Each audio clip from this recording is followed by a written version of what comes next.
Friends, आज मैंने ये वीडियो उन इन्वेस्टर के लिए बनाया है जो अनिल अंबानी की कंपनियों में रिलायंस कम्युनिकेशन, रिलायंस पावर और रिलायंस कैपिटल में पैसे लगाकर फंस गए हैं और वो रोज़ इंतज़ार करते हैं कि कुछ न कुछ रास्ता निकले, कुछ नया हो।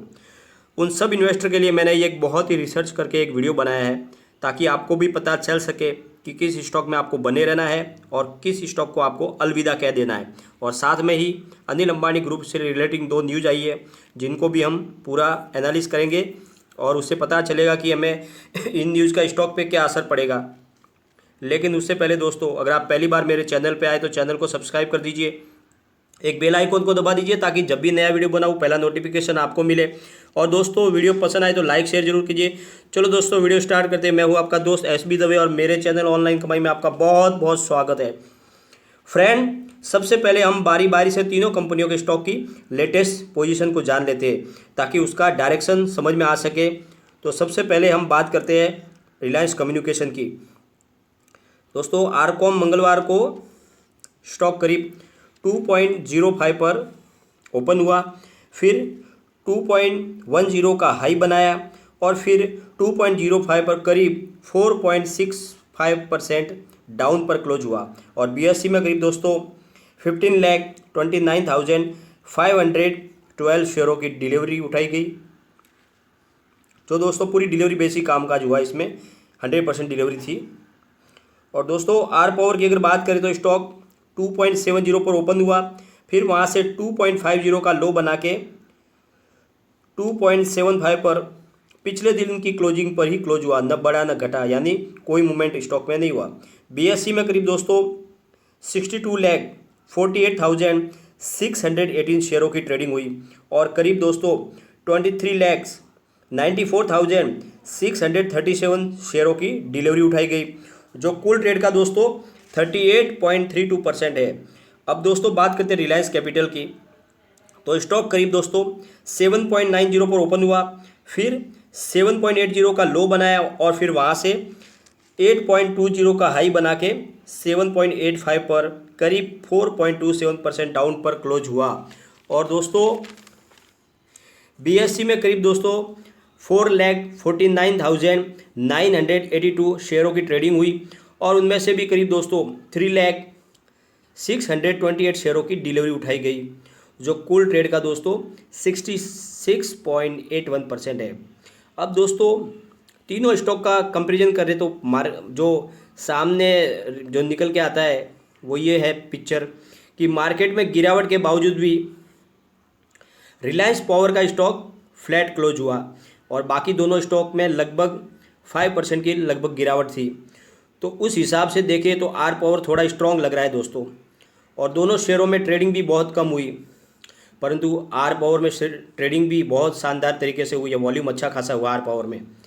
सबसे कम रिलायंस कैपिटल में हुआ दोस्तों सिर्फ 4 लाख के करीब, और रिलायंस कम्युनिकेशन में हुआ दोस्तों 15 लाख के करीब, और रिलायंस पावर में 62 लाख के करीब ट्रेडिंग हुई, यानी बहुत भारी मात्रा में दोनों स्टॉक से इसमें बहुत ज़्यादा ट्रेडिंग हुई। तो ये एनालिस करने पे हमें पता चल रहा है तीनों शेयर को जानने के बाद कि इन तीनों शेयर में से दोस्तों फिलहाल आर पावर का स्टॉक ज़रा मजबूत लग रहा है, क्योंकि मार्केट में 2 दिन की गिरावट थी फिर भी स्टॉक आज फ्लैट क्लोज हुआ है। तो इसका मतलब इस स्टॉक में थोड़ी सी मूवमेंट लग रही है और स्टॉक थोड़ा सा मजबूत है और ट्रेडिंग बेस भी काम इसमें ज़्यादा हो रहा है। अब दोस्तों ज़रा उन न्यूज़ के ऊपर चलते हैं। अनिल अंबानी की एक और कंपनी दोस्तों रिलायंस कैपिटल बैंक का कर्ज चुकाने में डिफ़ॉल्ट कर गई है। रिलायंस कैपिटल ने बीएससी और एनएससी को इन्फॉर्म किया है कि हम बैंकों का कर्जा चुकाने में असमर्थ है। रिलायंस कैपिटल को एचडीएफसी के ब्याज के 4.77 करोड़ और एक्सिस बैंक के 0.71 करोड़ चुकाने हैं, और जो साथ में मूल रकम है वो एचडीएफसी की है 523.98 करोड़ और एक्सिस बैंक की है दोस्तों 100.63 करोड़ चुकानी थी, जो कुल मिला के बनती है अमाउंट 679.23 करोड़, जो उन्हें 31 अगस्त 2020 तक जिसको चुकाने में वो असमर्थ है। और उन्होंने ये कह दिया है बीएससी एनएससी को कि भाई हम इस रकम को चुका नहीं सकते, तो इस तरह से वो अपना कर्जा चुकाने में डिफ़ॉल्ट कर गए हैं। रिलायंस कैपिटल के ऊपर करीब दोस्तों 19,805.70 करोड़ का कर्जा है टोटल कंपनी के ऊपर। तो इस तरह से अनिल अंबानी के वो बाकी सारी कंपनियां भी इस तरह से जो दोस्तों है, अनिल अंबानी की तीनों कंपनियां बैंकरप्सी के कगार पर आ चुकी है। एक एक करके सारी कंपनियां कर्जे में जा चुकी है और दोस्तों अनिल अंबानी के पास कोई फ़िलहाल रास्ता भी नहीं दिखाई दे रहा है। तो अनिल अंबानी ने फ़िलहाल जो उन्होंने डिसीजन लिया है कि रिलायंस कैपिटल कंपनी में से जो 49% उनकी हिस्सेदारी है रिलायंस निप्पॉन लाइफ इंश्योरेंस में से, वो बेच दे और उसको बेचने के बाद जो पैसे मिलेंगे उससे उनकी कंपनी के ऊपर जो कर्जा है रिलायंस कैपिटल के ऊपर उसको चुकाया जाए। तो इस तरह से उन्होंने कर्जा चुकाने के लिए डिसीजन लिया है कि उनकी जो 49% की जो हिस्सेदारी है रिलायंस निप्पॉन लाइफ में इंश्योरेंस में से उसे बेची जाए। और दोस्तों दूसरी जो न्यूज़ निकल के आई है वो यह है कि सुप्रीम कोर्ट ने अनिल अंबानी को राहत दे दी है।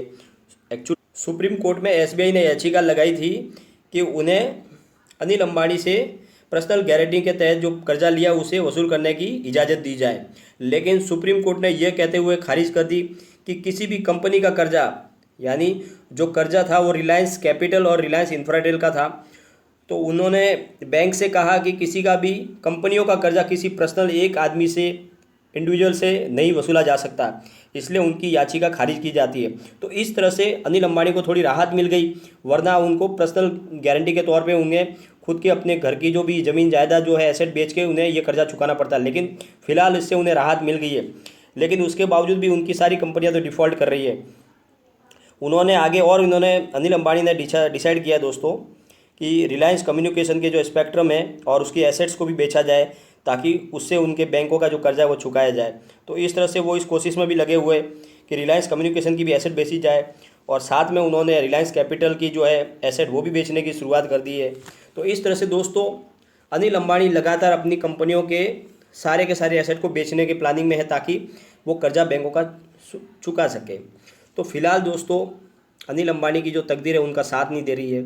एक समय तीनों टॉप की कंपनियां जिनके शेयर की कीमत 500 के अंदर हुआ करती थी, यानी दोस्तों ये तीनों कंपनियां टॉप की कंपनियां थी एक टाइम में, और जिनके शेयर 500 के आजू बाजू में जिसकी प्राइस हुआ करती थी, आज दोस्तों मिट्टी के भाव हो गए। और अनिल अंबानी के साथ में लाखों इन्वेस्टर की जो ज़िंदगी भर की कमाई थी वो भी इन तीनों कंपनियों में डूब गई है। जो आम इन्वेस्टर है वो कोई चमत्कार का इंतजार कर रहे हैं कि शायद कुछ चमत्कार हो जाए। लोग समझ रहे हैं कि कोई आएगा और इन कंपनियों को टेक ओवर कर लेगा जिससे उनके अच्छे दिन आ जाएंगे, परंतु दोस्तों बड़े दुख के साथ कहना पड़ रहा है कि इन कंपनियों का कर्जा इतना बड़ा है कि सब कुछ बेचकर भी पूरा नहीं किया जा सकता है।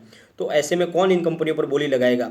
जो लोग इंटरेस्टेड है वो सिर्फ इनकी एसेट्स को खरीदना चाहते हैं, पूरी कंपनी को नहीं।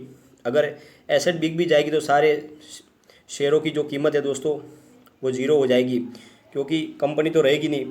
फिलहाल दोस्तों राह बहुत मुश्किल दिख रही है और ऐसे में आपके पास एक सॉल्यूशन लेके आए। अगर आप मानो तो दोस्तों ये आपके लिए एक अच्छी एक राय हो सकती है। दोस्तों एक ऐसी पेनी स्टॉक कंपनी है जिसकी कीमत तो इन शेयरों के लगभग साथ में ही है, यानी 6-7 रुपये का स्टॉक है, परंतु वो एक प्रॉफिट मेकिंग कंपनी है। दोस्तों मैं बात कर रहा हूँ टेक्सटाइल कंपनी ट्राइडेंट लिमिटेड की। बहुत ही शानदार कंपनी है, इनके प्रोमोटरों के पास पैसों की कोई कमी नहीं है दोस्तों, और कामकाज भी बहुत शानदार है। कोविड-19 के बावजूद भी कंपनी प्रॉफिट में है। फिलहाल जो इन्होंने अभी जो दिखाया इनका जो क्वार्टर रिजल्ट उसमें कम से कम 10 करोड़ का प्रॉफिट दिखा है कोविड-19 के बावजूद, जबकि बाकी सारी कंपनियां लॉस में है। आलोक इंडस्ट्री की जैसी ये भी टेक्सटाइल का कामकाज करती है। कंपनी के जो प्रमोटर है वो अपनी हिस्सेदारी लगातार बढ़ा रहे हैं कंपनी में, और साथ में दोस्तों यह अपने जो शेयर होल्डर है उनको डिविडेंड भी लगातार बांट रहे हैं। तो दोस्तों बहुत ही शानदार कंपनी है और इसका कामकाज इंडिया से ज़्यादा विदेशों में फैला हुआ है, और कंपनी के ग्रोथ और फंडामेंटल भी बहुत स्ट्रॉन्ग है।